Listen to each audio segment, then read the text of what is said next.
Hi everyone, this is Jasmine Jones. I read chapter 5, and chapter 5 was on conflict management. Before I read chapter 5, the chapter did provide the professional standards for educational leaders. Standard 2, Standard 3, Standard 8, and Standard 9, they are all a part of conflict management.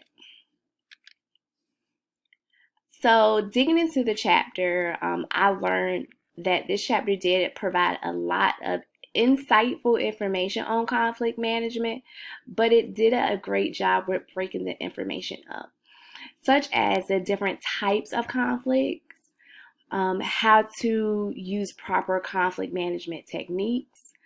I learned that one of the major factors in the workplace and in the school system was the lack of communication.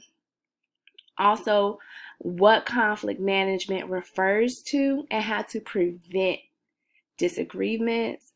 And when we think of conflict, not to just think of conflict as physical altercation, but there's various forms of conflict. So my first big idea was understanding what social conflict is. And social conflict is just basically conflict between individuals or conflict between a group of individuals that have a opinion or they may feel a certain type of way about something. And there are four primary sources of social conflict. Social conflict, the first source would be poor communication. And again, I told you communication is a major factor. And so poor communication can stem from just people having negative attitudes, not having the school morale. The school morale is maybe weak and low, not feeling appreciated. And also, it can even be not thinking that you're getting the adequate support or feedback in the profession. Organizational structure, on the other hand, is just having so many people involved in the decision making. Again, a lot of people can lead to a lot of opinions, which really makes it hard to move forward because you have all of these opinions. And again, another source could be the human factors. Because you have all of these opinions, that means we have different personalities. Everybody does not have the same values, the same goals, the same interests. So that plays into the social conflict issue also. And then lastly, the limited resources, not feeling that you have all the resources that you need to be successful. Why I feel like social conflict is important, why I made that a big idea, because as a teacher, I've seen this, I've witnessed this, and I may not have known that this is actually called social conflict, but I do know that having a negative attitude, the school morale being low, can lead to conflicts. But again, social conflict can be resolved if handled properly. If administrators approach the situation the correct way, it can be resolved. My next big idea is conflict resolution, which is just basically trying to resolve the situation. And there's four pathways to resolve conflict resolution. One pathway would be the individual confronting or conforms their expectations to a certain party or group A. Another pathway would be an individual confronting or conforming their expectations to the other group, or which is group B, the other individuals that are involved in a conflict. or the individuals just come to some type of compromise. So conflict resolution can be the compromising, you realizing that we did what we had to do. You did your part, I did my part. So we're just going to try to form some type of compromise so that this can be resolved. And then you also have an individual may just try to avoid the conflict, knowing that if I do this, if I say that, this can lead to something totally different. This can lead to conflict. So just trying to avoid that can be resolving a situation. And then the fifth alternative would be to just going to the administrator, both parties or the individual going to the administrator, saying this is what is at hand, this is how I feel, and then the administrator taking the correct steps or the correct approach to resolve the conflict, not taking sides, but just really listening to the people that are involved so that the situation can be resolved. And I feel like that is important because conflict resolution can be resolved.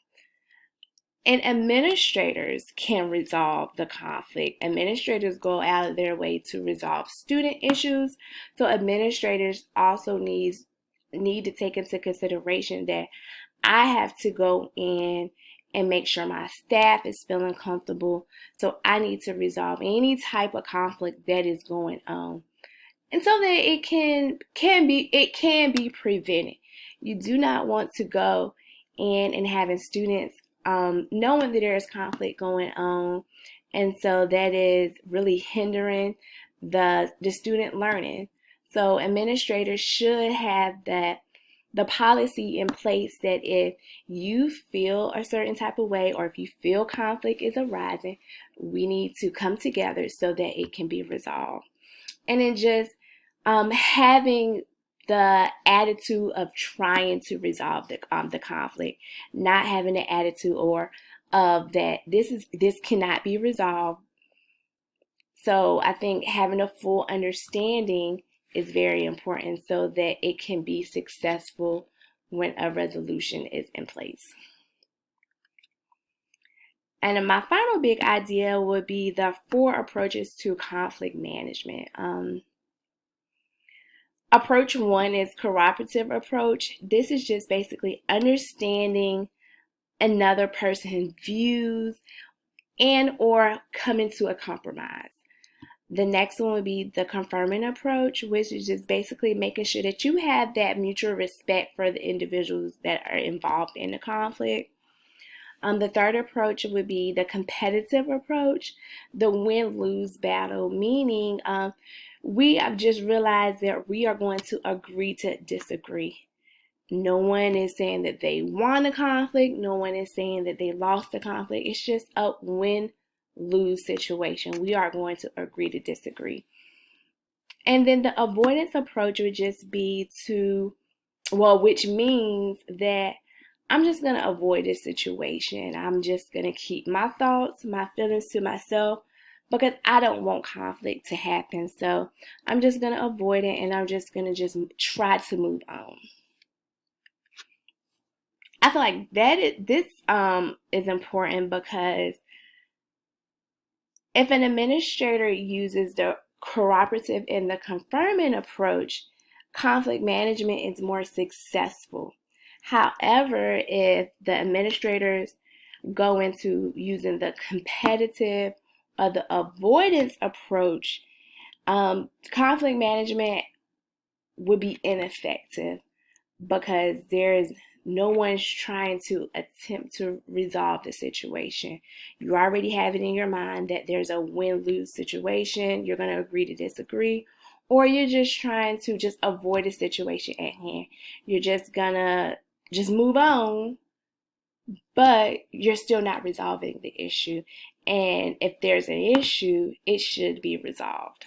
You should be able to openly say how you feel, and hopefully there's a resolution to the problem at hand.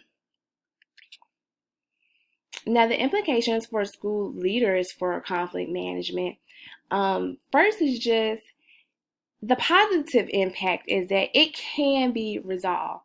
Conflict can be resolved. There are a lot of different approaches, but at the end, it can be resolved if handled correctly.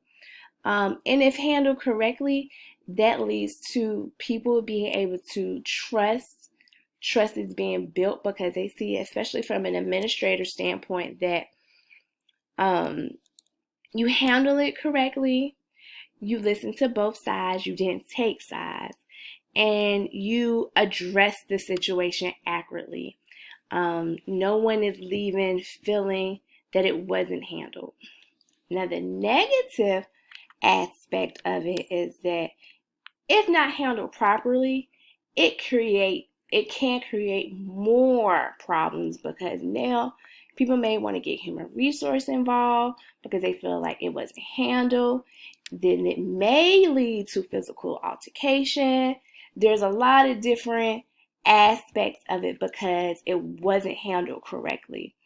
They just may feel like you're taking sides, you're not resolving the issue, there's still conflict, and in the end, you ultimately want to resolve the conflict so that everybody can be working in a stress-free environment.